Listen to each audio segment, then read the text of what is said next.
Hello दोस्त, revision competitive class में आपका एम.के. चक्रवर्ती स्वागत करता है। निम्नलिखित देखिए 16 नंबर क्वेश्चन आए हैं जी इसका सेट लेकर के। और इसमें 16 नंबर का क्वेश्चन जो है क्या कह रहा है, ज़रा ध्यान दीजिए। यह कह रहा है कि निम्नलिखित में से कौन सी प्रशांत महासागर की धारा नहीं है। प्रशांत महासागर की धारा नहीं है, तो इसका आप जानते हैं कि अगुलहास धारा हिंद महासागर में बहने वाली गर्म जलधारा है। अलास्का प्रशांत महासागर की गर्म जलधारा और ओयासियो प्रशांत महासागर की ठंडी जलधारा है। कैलिफोर्निया प्रशांत महासागर की ठंडी जलधारा है। तो इसलिए इसका राइट आंसर हो जाएगा 16 के आपका कौन सा हो जाएगा, 16 के हो जाएगा आपका सी हो जाएगा। चलिए 17 नंबर क्वेश्चन देखते हैं कि निम्नलिखित में से कौन एक शीत स्थानीय पवन है। तो चिनूक, फॉन, हम्पटन और मिस्ट्रल। तो 17 नंबर क्वेश्चन, मिस्ट्रल स्पेन और फ्रांस में चलने वाली स्थानीय शीतल पवनें हैं। हम्पटन यह सहारा मरुस्थल से दक्षिण पश्चिम दिशा में चलने वाली गर्म तथा शुष्क पवन है। इसे गिनी तट पर डॉक्टर वायु एवं फारस की खाड़ी के उत्तर पूर्व में शामिल कहा जाता है। फॉन क्या है, यह आल्प्स पर्वत के उत्तरी ढाल से उतरने वाली गर्म एवं शुष्क हवा, इसका सर्वाधिक प्रभाव स्विट्जरलैंड में होता है। और चिनूक जो है यह शुष्क यानी गर्म पवन है जो संयुक्त राज्य अमेरिका में रॉकी पर्वत के ढालों और कनाडा में चलती है। तो इसका राइट आंसर 17 के हो जाएगा आपका D4। चलिए आते हैं 18 नंबर क्वेश्चन देखिए कि निम्न में से कौन सी सही सुमेलित नहीं है। तो आपका डेन्यूब नदी का उद्गम जो है ब्लैक फॉरेस्ट यानी कि जर्मनी यूरोप महादेश में पड़ता है, और डेन्यूब नदी गिरने का स्थान काला सागर में पड़ता है। इसलिए 18 के राइट आंसर आपका कौन हो जाएगा, 18 के राइट आंसर आपका हो जाएगा डी। कौन हो जाएगा, डी हो जाएगा। चलिए 19 नंबर क्वेश्चन देखते हैं।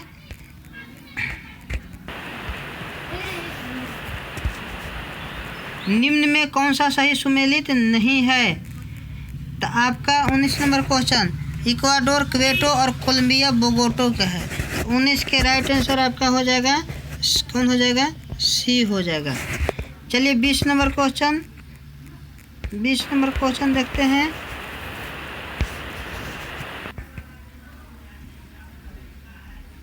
संकोच नदी किन दो राज्यों के बीच सीमा बनाती है। तो ये आपका 20 का, तो संकोच नदी उत्तरी भूटान से निकलती है और असम में यह नदी ब्रह्मपुत्र में सम्मिलित हो जाती है। यह नदी असम और अरुणाचल प्रदेश के बीच सीमा का निर्धारण करती है। तो 20 का राइट आंसर कौन हो जाएगा, आपका हो जाएगा B2 हो जाएगा। चलिए 21 नंबर, डाल्फा और सिहम्पो जनजातियाँ किस प्रदेश में पाई जाती है। 21 नंबर क्वेश्चन, तो अरुणाचल प्रदेश डाफला, सिहम्पो, मिसमी, मणिपुर कुकी, असम लुसाई, अम्बोर बोडो और नागालैंड आगामी नबुई। तो 21 के राइट आंसर आपका कौन सा हो जाएगा, सी हो जाएगा। कौन सा हो जाएगा, सी हो जाएगा।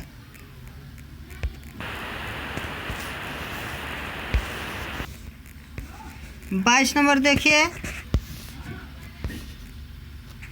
कैथोड किरणों में होता है आपका क्या होता है, केवल आवेश, केवल द्रव्यमान, ना तो द्रव्यमान और नहीं आवेश, द्रव्यमान और आवेश दोनों। तो इसे 22 के राइट आंसर को क्या हो जाएगा, कैथोड किरणों परमाणु में पाए जाने वाले ऋणावेशित अर्थात इलेक्ट्रॉनों से बनी होती है। इलेक्ट्रॉन द्रव्यमान युक्त कण है, अतः कैथोड किरणों में द्रव्यमान तथा आवेश दोनों होता है। इसलिए 22 का राइट आंसर आपका कौन हो जाएगा, D4 हो जाएगा। कौन हो जाएगा, D4 हो जाएगा, D4।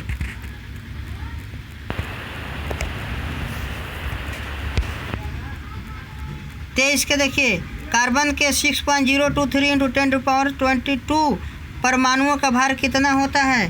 तो 23 के आपका हो जाएगा, कौन सा हो जाएगा कि कार्बन के 6.023 इंटू 10⁻23 परमाणुओं का भार 12 ग्राम होता है, इसलिए 6.023 इंटू 10⁻22 परमाणुओं का भार 1.2 ग्राम होगा। और 23 का राइट आंसर हो जाएगा आपका, कौन सा हो जाएगा? B2 हो जाएगा। कौन सा हो जाएगा? B2 हो जाएगा। आते हैं इसमें,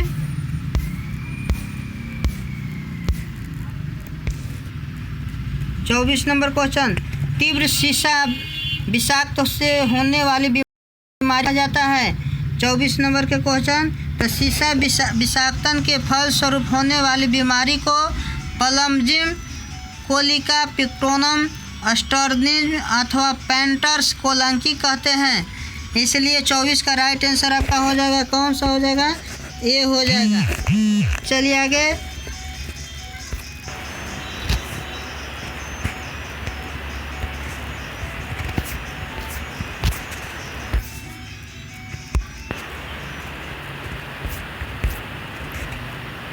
पच्चीस नंबर क्वेश्चन देखिए, निम्नलिखित में से मैग्नेटाइट का सूत्र कौन सा होता है?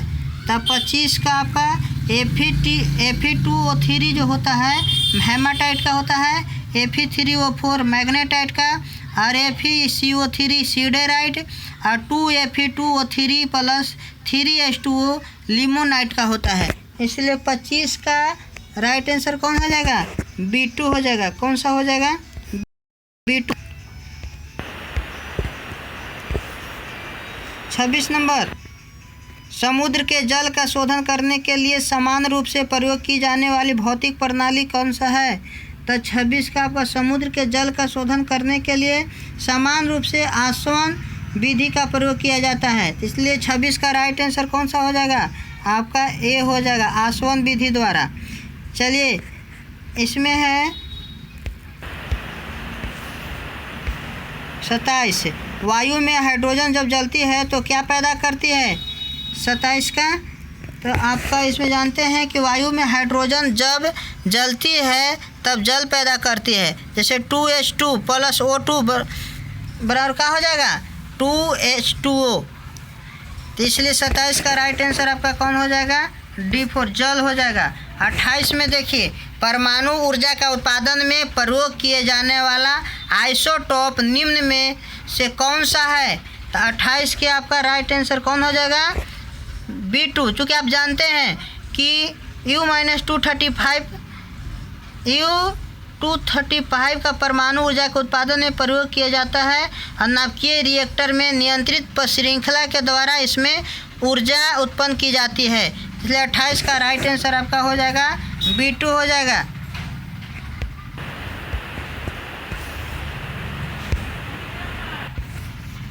उनतीस नंबर, नाइट्रोजन युक्त उर्वरक के उत्पादन का मुख्य स्रोत क्या है? तो आपका 29 के जानते हैं कि वातावरण में उपस्थित हाइड्रोजन मुक्त अवस्था में रहता है।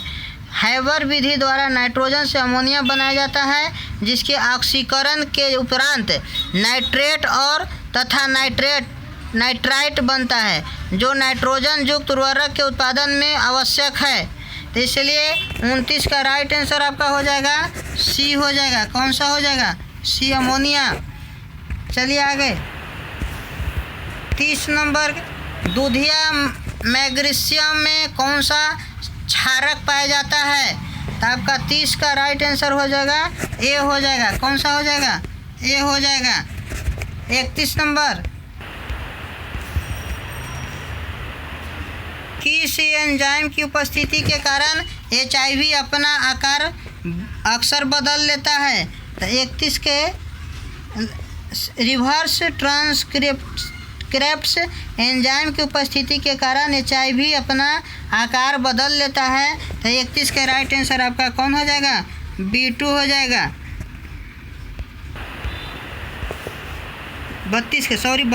31 का 32 चलिए देखते हैं। तो 32 के देख रहे हैं कि टेबल शर्करा किस प्रकार की शर्करा है?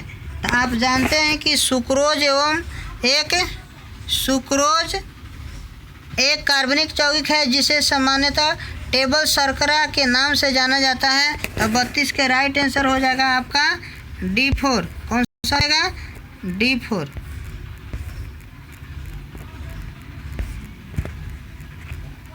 तो इसी के साथ आपका क्वेश्चन समाप्त होता है। फिर आते हैं हम अगला सेट लेकर के।